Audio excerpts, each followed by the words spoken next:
বিসমিল্লাহির রহমানির রহিম। প্রিয় দেশবাসী, আসসালামু আলাইকুম। শুরুতেই মহান আল্লাহর দরবারে শুকরিয়া আদায় করছি।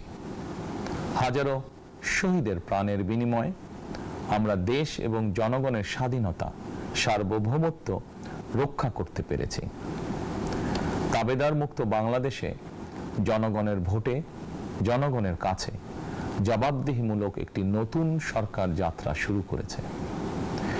দেশে গণতন্ত্র এবং মানুষের অধিকার পুনঃপ্রতিষ্ঠার এই যাত্রা লগ্নে আমি দেশবাসীকে শুভেচ্ছা এবং আন্তরিক অভিনন্দন জানাই।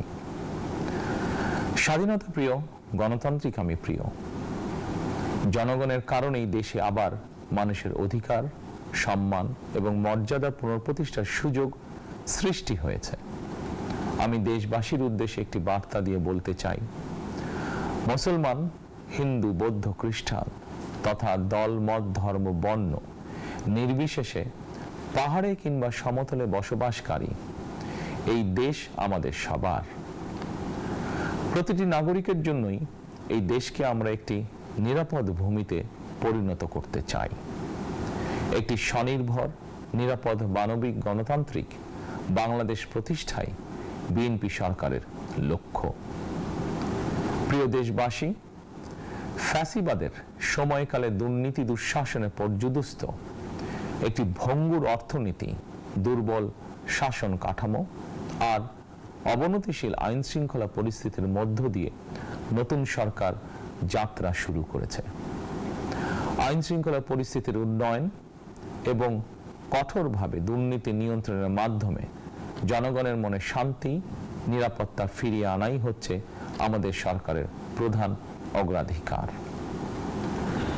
সারা দেশে জুয়া এবং মাদকের বিস্তারকেও বর্তমান সরকার আইন শৃঙ্খলা অবনতির অন্যতম কারণ বলে চিহ্নিত করেছে। সুতরাং জুয়া এবং মাদক নিয়ন্ত্রণে আইন শৃঙ্খলা বাহিনী সব রকমের কঠোর পদক্ষেপ গ্রহণ করছে। জনজীবনে শান্তি ও নিরাপত্তা নিশ্চিত করতে সরকার সর্বোচ্চ উদ্যোগ গ্রহণ করছে। দেশের প্রতিটি সাংবিধানিক এবং সরকারি, বেসরকারি প্রতিষ্ঠান চলবে বিধিবদ্ধ নীতি নিয়মে। দলীয় কিংবা রাজনৈতিক প্রভাব, প্রতিপত্তি অথবা জোর জবরদস্তি নয়। আইনের শাসনই হবে রাষ্ট্র পরিচালনার শেষ কথা। প্রিয় দেশবাসী, আগামীকাল থেকে সারা দেশে শুরু হতে যাচ্ছে পবিত্র মাহে রমাদান। আমি দেশবাসীকে পবিত্র মাহে রমাদানের শুভেচ্ছা জানাই। রমাদান আত্মশুদ্ধির মাস। আমরা যদি আত্মশুদ্ধি শব্দটির মর্মার্থ উপলব্ধি করি, তাহলে এই মাসে মানুষের ভোগান্তি বাড়ার কথা নয়। যদিও আমাদের অনেকের মধ্যেই এই মাসটিকে ঘিরে ব্যবসায় অধিক মুনাফা লাভের প্রবণতা লক্ষণীয়।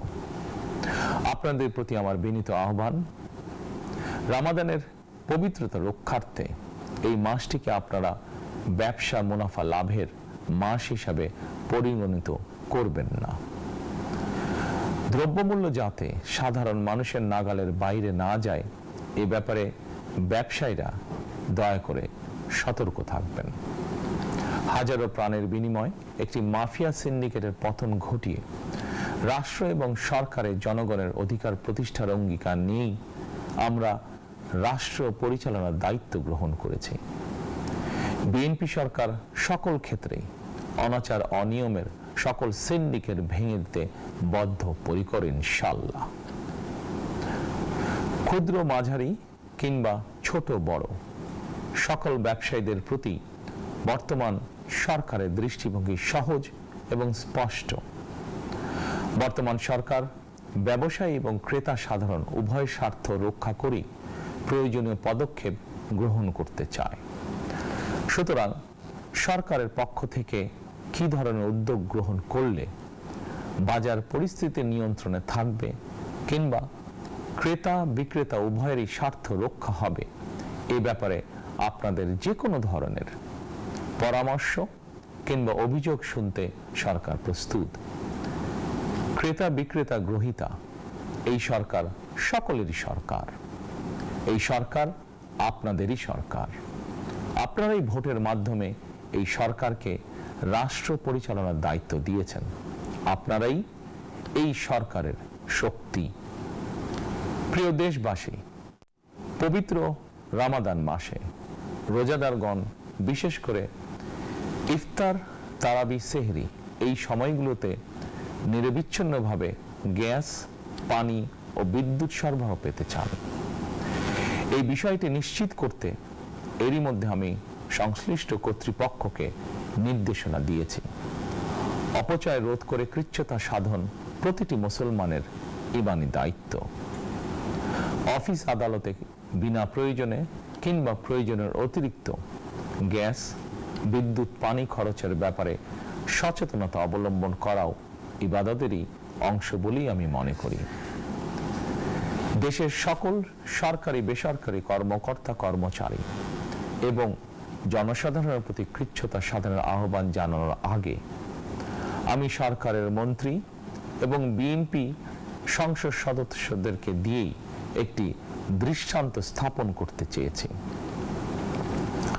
বিএনপি সংসদীয় দলের প্রথম সভাতেই আমরা সিদ্ধান্ত নিয়েছি বিএনপি থেকে নির্বাচিত কোনো সংসদ সদস্য সরকারি সুবিধা নিয়ে ট্যাক্স ফ্রি গাড়ি আমদানি করবেন না এবং প্লট সুবিধাও নেবেন না। আমি আপনাদের সামনে বলেছিলাম রাষ্ট্র পরিচালনার সুযোগ পেলে বিএনপি সরকার মহানবীর ন্যায়পরায়ণতার আদর্শ অনুসরণ করবে। আমি মনে করি বিএনপির সংসদীয় দলের এই সিদ্ধান্ত ন্যায়পরায়ণতার আদর্শেরই একটি অন্যতম প্রতিফলন। প্রিয় দেশবাসী, বিভাগীয় শহরগুলিতে বিশেষ করে রাজধানী ঢাকায় যানজট অত্যন্ত নিয়ন্ত্রণহীন। হাটে মাঠে ঘাটে, অফিস আদালতে জনগণের ভোগান্তির শেষ নেই। জনজীবনের নানা ক্ষেত্রে জনদুর্ভোগ লাঘব করা না গেলে জনমনে স্বস্তিও ফিরবে না। রাজধানীতে জনসংখ্যার চাপ কমাতে বিকল্প ব্যবস্থা গ্রহণ করা জরুরি হয়ে পড়েছে। মানুষ তার নিজ জেলায় কিংবা নিজের বাসা বাড়িতে থেকেও যাতে সহজভাবে সঠিক সময়ে অফিস, আদালত, ব্যবসা বাণিজ্য করতে পারেন, সেই লক্ষ্যকে সামনে রেখেই সারা দেশে রেল যোগাযোগ ব্যবস্থা ঢেলে সাজানোর উদ্যোগ নেওয়া হচ্ছে। এই পরিকল্পনার অংশ হিসাবে প্রথমেই রেল, নৌ, সড়ক এবং সেতু মন্ত্রণালয়ের কার্যক্রম পুনর্বিন্যাস ও সমন্বয় করা হচ্ছে। আমরা মনে করি সারা দেশে রেল যোগাযোগ ব্যবস্থার সহজ, সুলভ এবং নিরাপদ করা গেলে একদিকে যেমন জনগণের শহর কেন্দ্রিক বা নগর কেন্দ্রিক নির্ভরতা কমবে, অপরদিকে পরিবেশেরও উন্নতি হবে।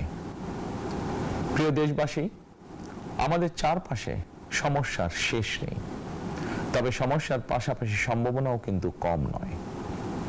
আমাদের বৃহৎ জনগোষ্ঠীকে যদি আমরা দক্ষ জনশক্তিতে রূপান্তরিত করতে পারি, তাহলে এই জনসংখ্যাই হবে আমাদের জনসম্পদ।